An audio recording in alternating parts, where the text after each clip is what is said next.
Hey everybody, Audiophile Barista here. So today I will show you the best cable management solution for audiophiles. Or at least that is what the clickbait title says, but keep watching, I promise you this is going to be very interesting. So this is my system, and like all systems you need cables to get the audio signal to your speakers.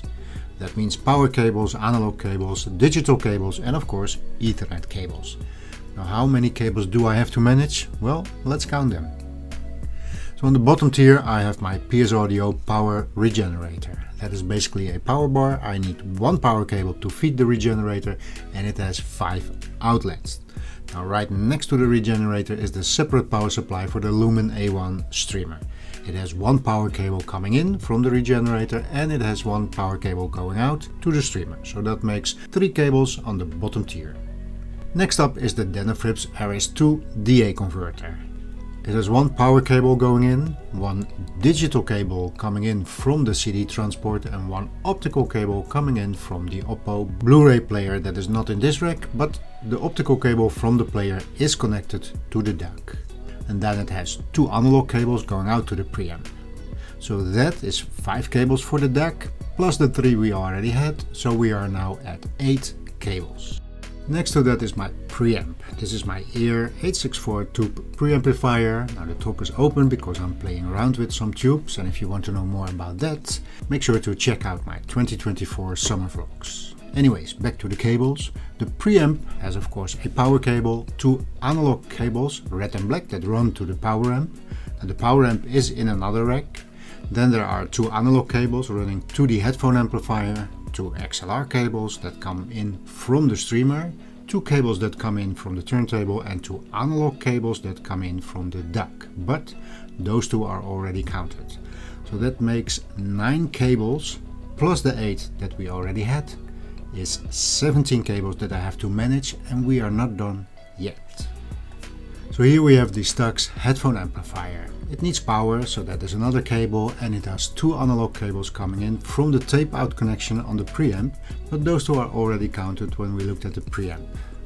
Next to the Stax is the Lumen A1 streamer. It has 1 power cable coming in that we already counted at the separate power supply. It has 2 XLR cables going to the preamp.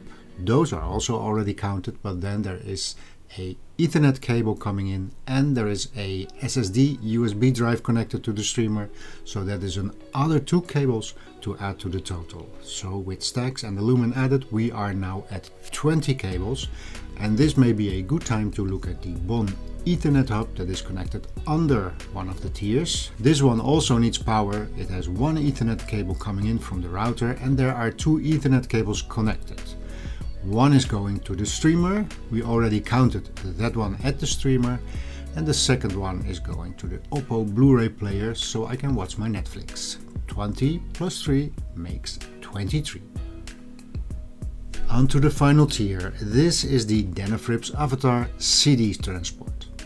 It needs power, so that is another cable, plus it has 1 digital cable going out to the DAC. Now that one was already counted at the DAC, and then there is the turntable. 1 power cable and 2 analog cables going out to the preamp that we already counted, so we are now at 24, but we have to add 1 more.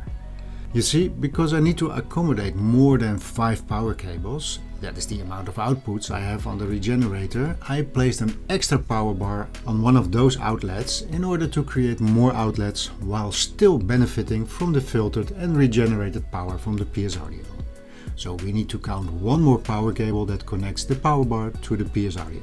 The other ones, for the turntable motor and the Ethernet hub, were already counted. So the total amount of cables that I need to manage behind this rack is now 25. Now that is a heck of a lot of cables, and still I managed to connect everything and have not one set of cables touch another set of cables, and I think that is quite an achievement. And if you want to know how I did that, stay tuned. Now back to this extra power bar, you see in the regenerator every single outlet is isolated from the other 4 outlets. So any noise that comes from the equipment is not going to affect the system. However, in the extra power bar, which is just a common power bar of sufficient quality, there is no isolation, so any noise returning from the Ethernet hub or the turntable motor might affect the power going to the Stax headphone amplifier. So that is why I inserted a pulse protector, just in case. So here you have it, 25 cables in total. So how did I manage 25 cables? Well, it all started when I found this board outside on the street, and this gave me the idea. What if I used this as a pegboard so I can guide all my cables with pegs in any shape or form that I want to? Now I don't know exactly what it was used for, and it is much thicker than a pegboard, but I will call it a pegboard from now on. Now here you can see the end result. There will be some more video footage on the end of this video, but it is difficult to give you a good view because it is hidden behind the rack. So there is the pegboard that I painted white, and you can see some of the cables there. Now let's zoom in a little bit. Here you can see two of these pegs holding the power cable that runs from the CD transport to the regenerator in check. Now this cable is heavy and thick, and without the pegs it wants to lean all the way to the left side where that purple power cable is.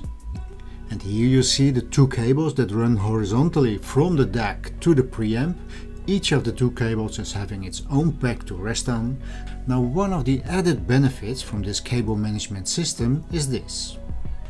You see, those two cables are also very heavy, and without the pegs they would hang all the way down, putting extra stress on the connectors on the DAC and on the preamp. Now many of my power cables are even more heavy, but in this system I can guide all my cables so there is no extra stress on the connectors, and I think that is another good reason to create a system like this for your own setup. Okay, last photo. It is difficult to see or to photograph, but none of these cables touch each other. The blue Furotech power cable runs against the pegboard. The black cable on top powers the turntable motor, and with a small elastic band I keep it away from the pegboard.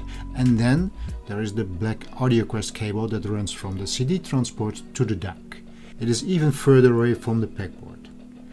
Now the last two cables you see there, they are going from the preamp to the headphone amplifier, and they are leaning against the pegboard. But it touches here and it does not touch the blue cable. Here's a picture from another angle. See if you can identify what I just told you.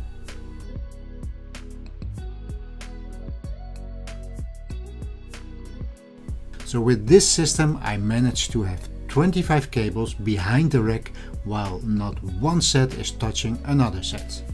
I don't know if this is the best solution in the world, but it made me very happy.